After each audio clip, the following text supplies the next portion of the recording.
সমগ্র বরাক উপত্যকা সহ বিভিন্ন এলাকার গুরুত্বপূর্ণ খবরের মধ্যে স্বাগতম। আজ হলো 10 জুন 26 জ্যৈষ্ঠ বুধবার।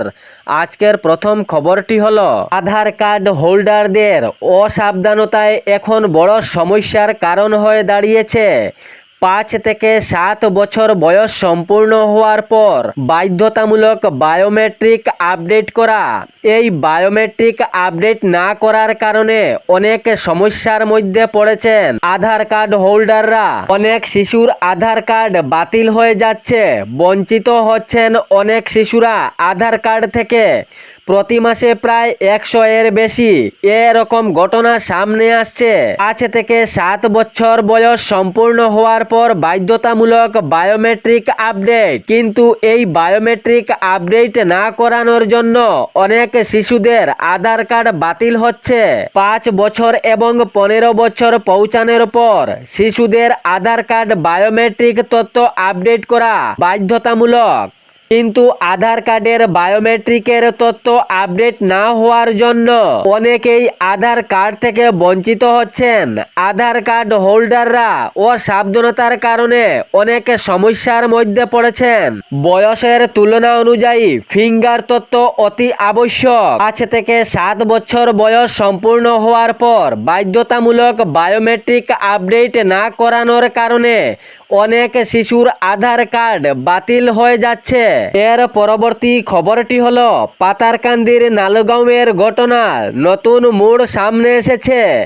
ভুক্তভোগী ইসলাম উদ্দিনের বাবা দাবি করেছেন তাহার পূর্বের নাম ছিল পুতুল কুর্মি। বাংলাদেশি সন্দেহ করাতে ইসলাম উদ্দিনের বাবার এই বক্তব্য সামনে এসেছে। উনার পূর্বের নাম ছিল পুতুল কুর্মি। আর বক্তব্য অনুযায়ী প্রায় 40 বছর আগে তিনি ইসলাম ধর্ম গ্রহণ করেছিলেন এবং বর্তমানে তার নাম আব্দুল জব্বার। স্থানীয়দের একাংশের মতে পরিবারটি দীর্ঘদিন ধরে এই এলাকায় বাস করে আসছে। এদিকে পূর্বে তাদের বাংলাদেশি বলে অভিযোগ তোলা হয়েছে। নতুন এই দাবির পর বিষয়টি নিয়ে বিভিন্ন মহলে অনেক আলোচনা শুরু হয়েছে। তবে এ ঘটনার প্রকৃত তথ্য উদ্ঘাটনের জন্য নিরপেক্ষ তদন্ত এবং প্রশাসনের স্বচ্ছ ভূমিকার দাবি জানিয়েছে এ সচেতন মহল। অন্যদিকে কন্টেন্ট ক্রিয়েটারদের সতর্ক বার্তা দিয়েছে পুলিশ প্রশাসন। নালুগাঁও কাণ্ডে গুজব ছড়ালে কড়া আইনীয় ব্যবস্থার নির্দেশ। যদি এ ঘটনাকে ঘিরে সামাজিক মাধ্যমে কোনো উস্কানিমূলক বা গুজবে কোনো ভিডিও বা পোস্ট করা হয় তাহলে আইনীয় আওতায় নেওয়া হবে। এ ঘটনাকে ঘিরে সামাজিক মাধ্যমে কোনো উস্কানিমূলক এবং গুজব ছড়ানো ঠিক নয়। সামাজিক বিশৃঙ্খলা দেখা দিবে বলে জানিয়েছে পুলিশ প্রশাসন। এ নিয়ে সকল কন্টেন্ট ক্রিয়েটারদের সতর্ক বার্তা দিয়েছে পুলিশ বাহিনী। নালুগাঁও কাণ্ডে গুজব ছড়ালে কড়া আইনীয় ব্যবস্থা। কোনো ধরনের উস্কানিমূলক বক্তব্য সামাজিক মাধ্যমে পোস্ট করতে পারবেন না, তাতে সমাজে বিশৃঙ্খলা সৃষ্টি হবে। যদি কোনো কন্টেন্ট ক্রিয়েটার ঘটনাকে ঘিরে কোনো উস্কানিমূলক বক্তব্য পেশ করে তাহলে সঙ্গে সঙ্গে আইনীয় ব্যবস্থা নেওয়া হবে বলে জানিয়েছে পুলিশ প্রশাসন। এর পরবর্তী খবরটি হলো উজালা যোজনা গ্যাস সিলিন্ডার নিয়ে বড় বার্তা এসেছে সামনে। এখন থেকে এলপিজি গ্যাস সিলিন্ডার 9টি নয়, এবার বছরে 4টি। প্রথমে এ আওতায় 1 বছরে দেওয়া হতো 12টি, তাহার পর করা হয়েছে 9টি। এখন থেকে 4টি দেওয়ার সিদ্ধান্ত। উজালা যোজনার আওতায় যাহারা রয়েছেন এখন থেকে 4টি গ্যাস সিলিন্ডার। এর পরবর্তী খবরটি হলো যাহারা সরকারি পাকা ঘরের আশায় রয়েছেন তাহাদের জন্য সুখবর। রাজ্যে নতুনভাবে দেওয়া হবে সরকারি পাকা ঘর। সরকার ইতিমধ্যে বরাদ্দ করেছে 220 কোটি টাকার বিশাল পুঁজি।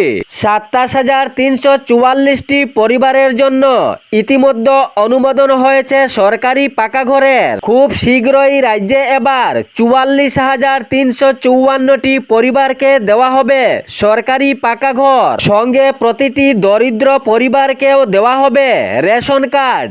যাহাদের রেশন কার্ড নেই তাহারা আবেদন করতে পারবেন নতুন করে রেশন কার্ডে আবেদন শুরু হবে। যে পরিবারে এখনো পর্যন্ত সদস্যদের নাম রেশন কার্ডে অন্তর্ভুক্ত হয়নি তারাও অন্তর্ভুক্ত করতে পারবেন রেশন কার্ডে। যোগ্য রেশন হিতাধিকারীর পরিবারের যে সদস্যদের নাম অন্তর্ভুক্ত হয়নি তাহারাও এবার অন্তর্ভুক্ত করতে পারবেন এবং যে পরিবারে রেশন কার্ড নেই তাহারা নতুন করে রেশন কার্ডের আবেদন করতে পারবেন। তবে যাহারা যোগ্য রয়েছেন সেই পরিবারেই রেশন কার্ডে নতুনভাবে আবেদন করতে পারবে।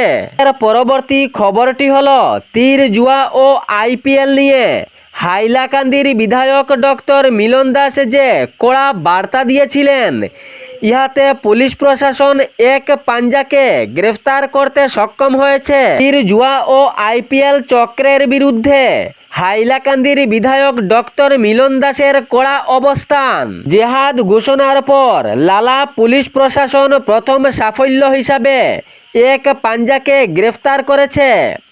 দীর্ঘদিনের অভিযানের পর অবশেষে অসামাজিক কর্মকাণ্ডের বিরুদ্ধে জোরদার অভিযান শুরু। তীর জুয়া কারবারিদের মধ্যে আতঙ্কের সৃষ্টি হয়েছে। অনেকেই গা ঢাকা দিয়েছে বলেও দাবি।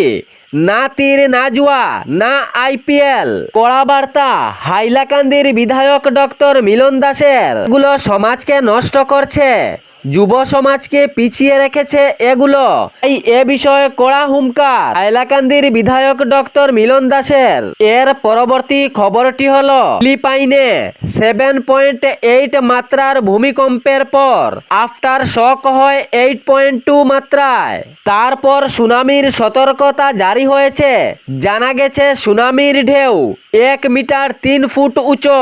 সমুদ্র তীরবর্তী লোকদেরকে নিরাপত্তা স্থানে সরিয়ে নেওয়া হয়েছে। ভয়ঙ্কর প্রাকৃতির ভয়াবহ রূপ ফিলিপাইনে। ভূমিকম্পের পর এবার সুনামি। আতঙ্কের মধ্যে রয়েছেন সেখানের লোকজন। এর পরবর্তী খবরটি হলো রাজ্যে সরকারি কর্মচারী ও পেনশনভোগীদের জন্য সুখবর। মহার্ঘ ভাতা অর্থাৎ ডিএ এবং মহার্ঘ ত্রাণ অর্থাৎ ডিআর বৃদ্ধি করে 60% করা হয়েছে। এর ফলে 8 লক্ষেরও বেশি কর্মচারী ও পেনশনভোগী উপকৃত হবেন এবং বর্ধিত অর্থ জুলাই মাস থেকেই প্রদান করা হবে বলে জানানো হয়েছে। মহার্ঘ ভাতা অর্থাৎ ডিএ এবং মহার্ঘ ত্রাণ অর্থাৎ ডিআর বৃদ্ধি করে 60% করা হয়েছে।